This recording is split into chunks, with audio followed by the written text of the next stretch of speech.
cash deal. Anant Gawande, the CFO of the company, joins us on the phone line. Congratulations, Anant, on this deal. And before that, could you give us some details?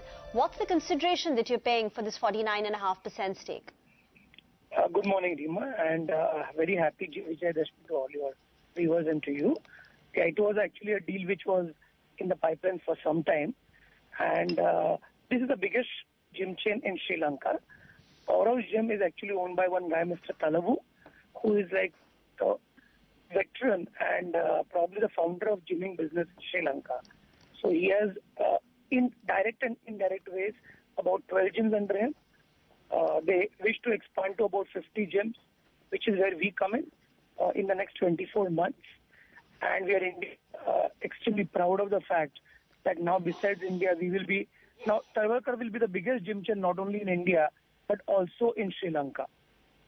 Okay, so in Power World Gyms, along with Talwalkars, will expand their presence from 12 gyms to 50 gyms in the next 24 months. But how much have you? Right. Okay, but how much have you paid for this 49.5% stake?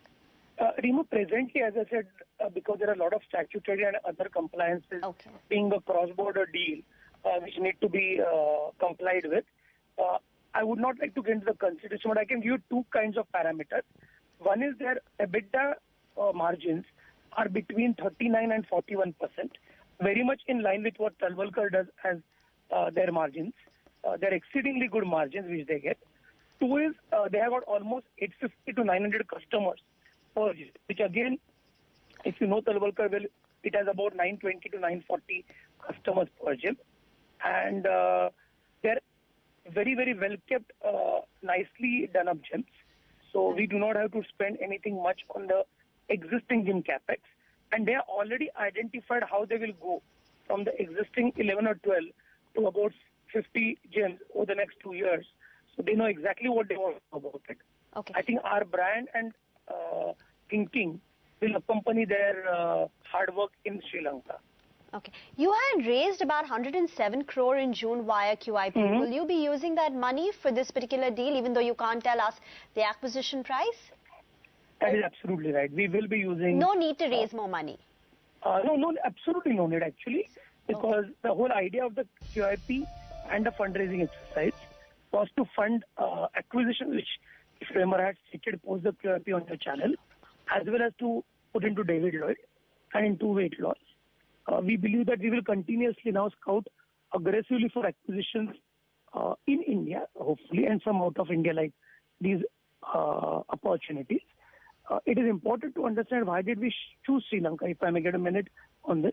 Its GDP is 2.5 times of its neighboring countries, which is India, Pakistan and Bangladesh.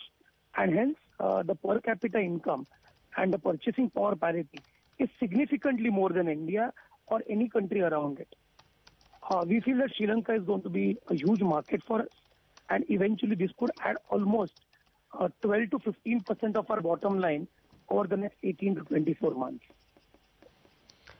Okay, Anant, we'll leave it at that. Congratulations once again and all the best with this acquisition. So those are some important takeaways. It's an all-cash deal. The money that they recently raised via the QIP will be used for this particular acquisition. With this acquisition, with the strategic partnership, Power World Gyms will expand their presence to 50 gyms from existing 12 in the next 24 months.